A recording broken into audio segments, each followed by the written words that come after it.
বিসমিল্লাহির রহমানির রাহিম। আসসালামু আলাইকুম ওয়া রাহমাতুল্লাহি ওয়া বারাকাতুহু। চিংড়ি মাছ দিয়ে ডাঁটা, নতুন আলু আর বেগুনের ঝোল বাঙালির রান্নার এক অপূর্ব নিদর্শন। তাজা চিংড়ি মাছের সাথে নরম সবজির এই সহজ এবং মজাদার পদটি শীতের দুপুরে ভাতের সাথে একদম পারফেক্ট। মশলার সাদামাটা ব্যবহার আর হালকা ঝোলের স্বাদ করে তোলে দারুণ লোভনীয় একটি খাবার। ঘরোয়া আয়োজন থেকে শুরু করে পরিবারের সবার পছন্দের মেনুতে এটি অনায়াসে রাখতে পারেন। এখানে ডাঁটাগুলো টুকরো করে নিয়েছি পাতাগুলো ফেলে।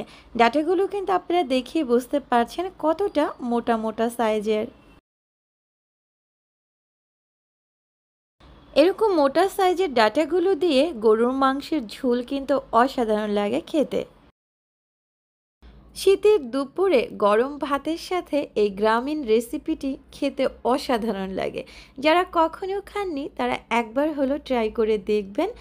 আমি এই রেসিপিটি তৈরি করার জন্য এখানে যা যা নিয়েছি: একটা বড় সাইজের টমেটো নিয়েছি, এক আটি ডাঁটা নিয়েছি, এক আটি ডাঁটার ভিতরে 5টা ডাঁটা ছিল, আর নিয়েছি 3টা নতুন আলু আর বড় সাইজের একটা গোল বেগুন। আমি এখানে সবজিগুলো কেটে ধুয়ে পরিষ্কার করে নিয়েছি। আপনারা এখানে আপনাদের ইচ্ছে অনুযায়ী যে কোনো রকমের সবজি ব্যবহার করতে পারেন, তবে আলুর সাথে কিন্তু ডাঁটাটাই বেস্ট।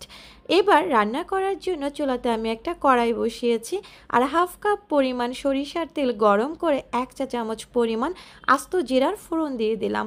যখন জিরাটা ফুটতে শুরু করেছে তখন আমি এখানে হাফ কাপ পরিমাণ পেঁয়াজ আর পেঁয়াজ কলি অ্যাড করে দিয়েছি।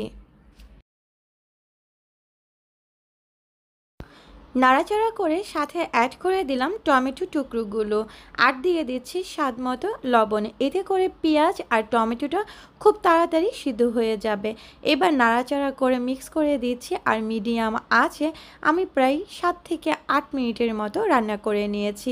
এতে করে কিন্তু পেঁয়াজ এবং টমেটোটা অনেকটা নরম হয়ে গেছে। এবার এক এক করে মশলাগুলো অ্যাড করে দিচ্ছি। প্রথমে দিয়েছি 1.5 টেবিল চামচ পরিমাণ আদা রসুন বাটা, 1 চা চামচ পরিমাণ ভাজা জিরা গুঁড়া, 1 চা চামচ পরিমাণ ধনিয়া গুঁড়া, 1.5 চা চামচ পরিমাণ লাল মরিচের গুঁড়া, তবে ঝালটা আপনারা আপনাদের ইচ্ছে অনুযায়ী দিবেন। হাফ চা চামচ পরিমাণ রাঁধুনি মশলা গুঁড়া, 1 চা চামচ পরিমাণ হলুদের গুঁড়া। এবার পরিমাণ মতো পানি দিয়ে ভালোভাবে নাড়াচাড়া করে মিক্স করে দিচ্ছি। মশলাটা আমি মিডিয়াম আঁচে 10 মিনিটের মতো কষিয়ে নিয়েছি।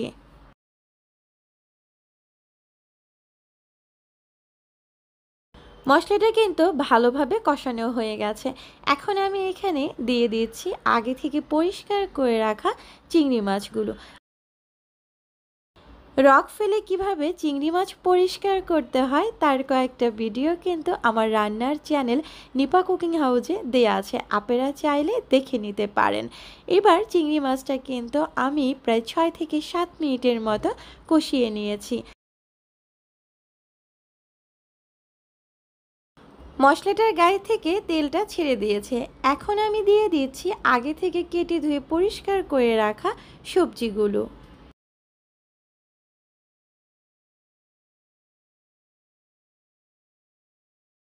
সবগুলো সবজি দিয়ে ভালোভাবে নাড়াচাড়া করে মশলাটার সাথে মিক্স করে দিচ্ছি।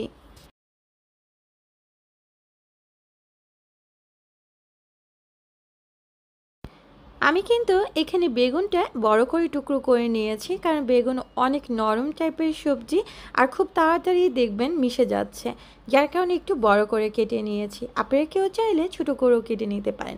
নাড়াচাড়া করে আমি ঢাকনা দিয়ে ঢেকে রেখে দিয়েছিলাম 5 থেকে 6 মিনিটের মতো। এতে করে কিন্তু অনেকটা নরম হয়ে গেছে সবজিগুলো। আর সবজির গায়ে থেকে যে পরিমাণ পানি উঠেছে এই পানিটা দিয়েই কিন্তু সবজিটা খুব ভালোভাবে কষানো হয়ে যাবে। এখানে এক্সট্রা কোনো রকম পানি কিন্তু দিতে হবে না। তো সবজিগুলো কষানো হয়ে যাওয়ার পরে আমি এখন এখানে পরিমাণ মতো পানি অ্যাড করে দিলাম। আপনারা যে যেরকম ঝোল খাবেন ঠিক সেরকম আন্দাজেই কিন্তু এখানে পানিটা অ্যাড করবেন, যাতে করে সবজিটা খুব ভালোভাবে সিদ্ধ হয়ে যায় এবং ঝোলের পরিমাণটাও সঠিক থাকে। মিডিয়াম আঁচে আমি 10 থেকে 15 মিনিটের মতো রান্না করে নিয়েছি। আলু এবং ডাঁটা দুটোই কিন্তু খুব ভালোভাবে সিদ্ধ হয়ে গেছে। এখন আমি এখানে আপনাদেরকে চাপ দিয়ে একটু দেখিয়ে দিচ্ছি। চাপ দিতেই কিন্তু খুব সহজেই ভেঙে গেল।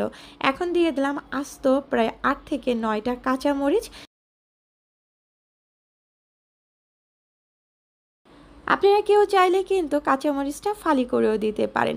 এবার ঢাকনা দিয়ে ঢেকে মিডিয়াম আঁচে আরও 7 থেকে 8 মিনিটের মতো রান্না করে নিয়েছি। ঢাকনাটা তুলে আপনাদেরকে দেখিয়ে দিচ্ছি। ঝোলটা আমি যেরকম রাখবো ঠিক সেই পর্যায়ে চলে এসেছে। উপর দিয়ে ছড়িয়ে দিলাম হাফ কাপ পরিমাণ ধনেপাতা কুচি। এবার নাড়াচাড়া করে লবণটা দেখে চুলাটা বন্ধ করে দিচ্ছি।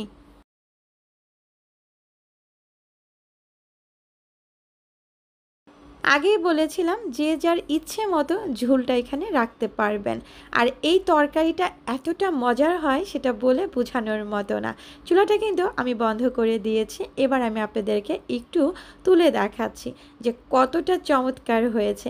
দেখতে যতটা ভালো লাগছে খেতে কিন্তু এর চেয়ে অনেক অনেক বেশি সুস্বাদু। যারা নাকি কখনো এই তরকারিটা খাননি বা এই শীতে খাননি তাদের জন্য অনুরোধ থাকবে একবার হলেও ট্রাই করে দেখবেন।